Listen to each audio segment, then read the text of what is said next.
By summer 1918, the war had been going for 4 terrible years, and the end seemed nowhere in sight. Unless we can look ahead and plan for 1919, we shall be in the same melancholy position next year as we are this.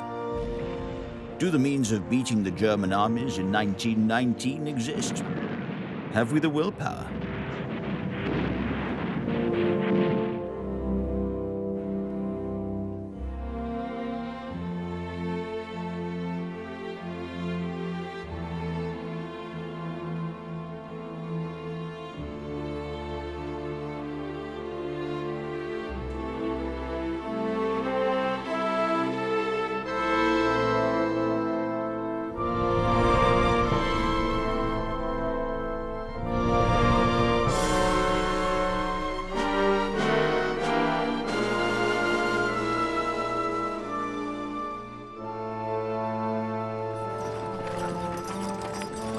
Since spring 1918, the Allies on the Western Front had been battered by German offensives.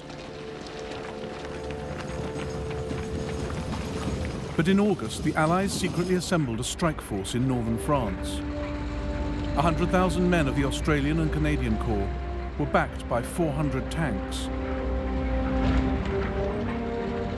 1,900 planes, 2,000 guns, 3 cavalry divisions.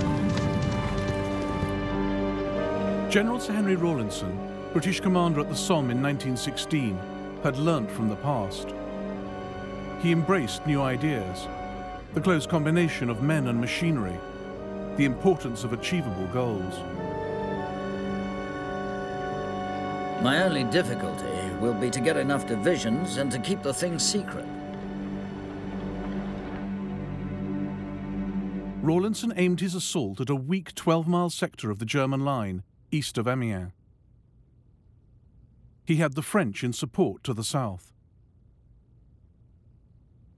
General Erich Ludendorff, Joint Commander-in-Chief of the German Army, neither knew of an attack nor feared one. We should wish for nothing better than to see the enemy launch an offensive. 100,000 infantry are standing grimly, silently. All feel to make sure their bayonets are firmly locked. The section officer counts the last seconds.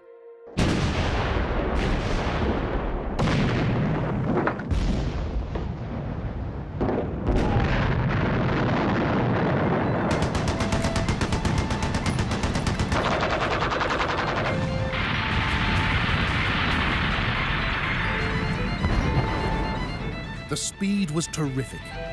Within a few moments of the Huns running from our tanks and infantry, our guns were coming up into new forward positions. It was glorious to be in the rush of an advance.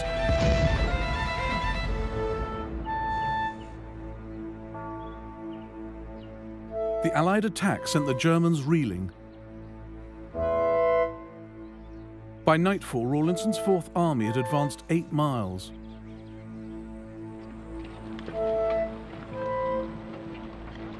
They killed and seriously wounded 9,000 Germans and captured 18,000 more.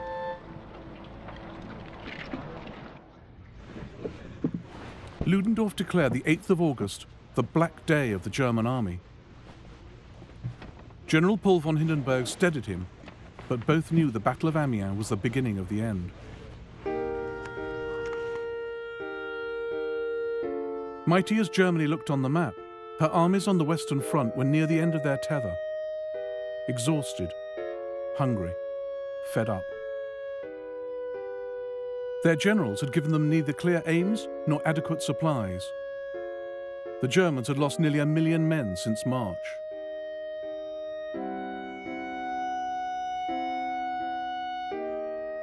Ludendorff blamed the home front for spreading defeatism. I was told of behavior which I openly confess I should not have thought possible in the German army. Whole bodies of our men had surrendered to single soldiers. Germany's problems went beyond poor morale.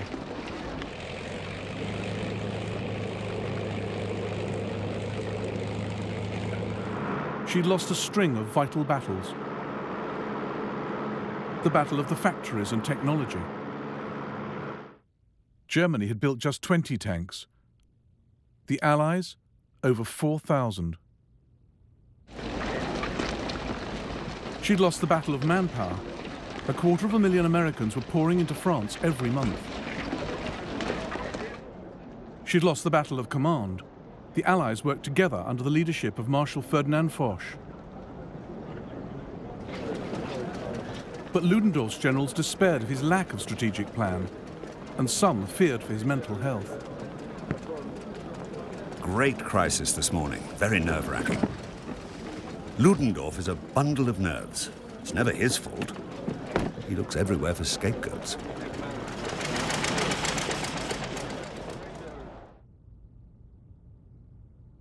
After Amiens, Foch orchestrated a series of attacks up and down the German lines. First French, then British, now American. The Germans fell back under the rain of blows.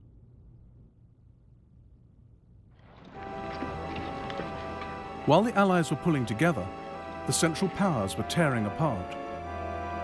In Austria-Hungary, 1/3 soldiers had deserted. The people at home were starving. The multi-ethnic empire was splintering. Its Poles, Czechs and Bosnians saw defeat as their chance to pursue independence. In mid-September, the Austrian Emperor Karl told the Kaiser he wanted to negotiate with the Allies. The Kaiser begged him not to. I cannot refrain from expressing to you my astonishment and sorrow that you could even think of doing this. You must know how destructive this course of action is.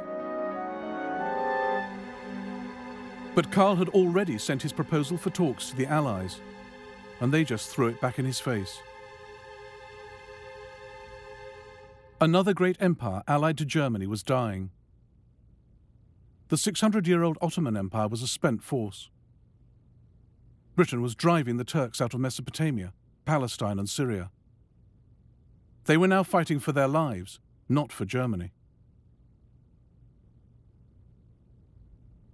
Then the third link in Germany's alliance chain started to give way. Germany needed Bulgaria to hold the Balkan front. But by September 1918, a huge Allied force had gathered in Macedonia. If the Bulgarians folded, the Allies' way would be clear to Austria-Hungary.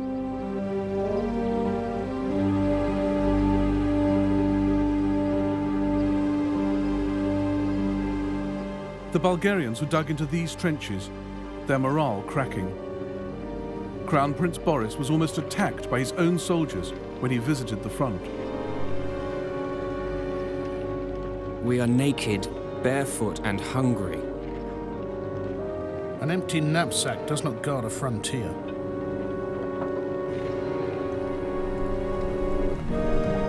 The First World War had begun in the Balkans, with Serbia as the tinderbox. Now, as part of the Allied force, she was in at the kill. And for the Serbs, it was personal. In 1915, the Bulgarians had helped kick them out of their homeland. Here was the Serbs' chance for revenge.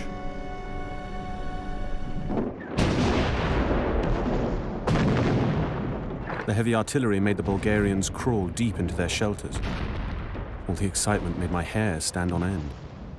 My blood was up.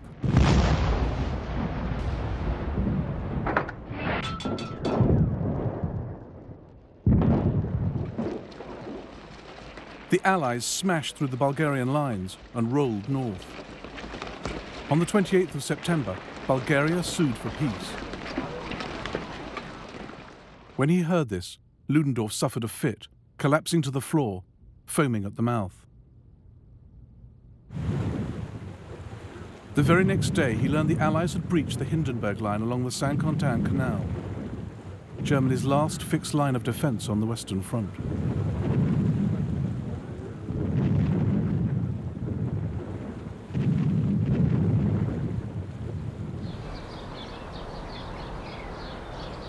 Two days later, on the 1st of October, Ludendorff summoned his senior staff to his headquarters in Spa.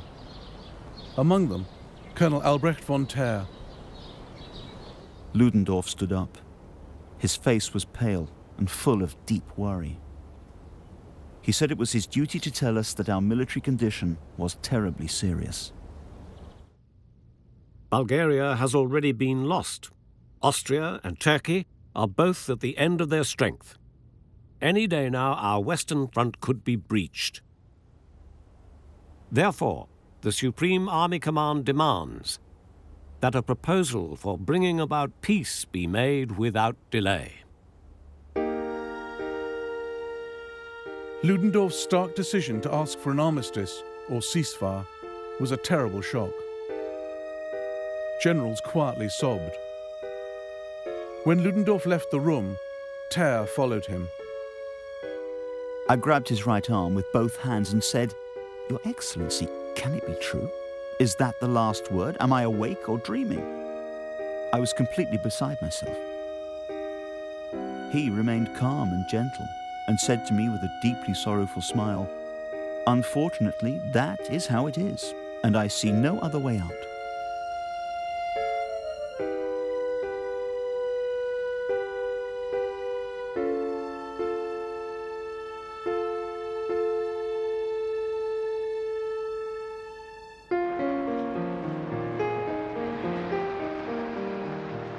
To the German people in October 1918, the prospect of an armistice seemed heaven-sent. A great sigh of relief escapes from the lips of the tormented nation. This means peace you can hear at every corner of the streets. And peace smiles in the eyes of every little shopgirl in the baker's or grocer's.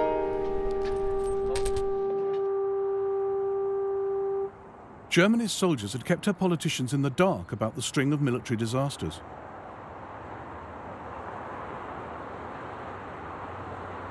So the news that they wanted an armistice came as a bolt from the blue. The deputies were absolutely broken. Ebert turned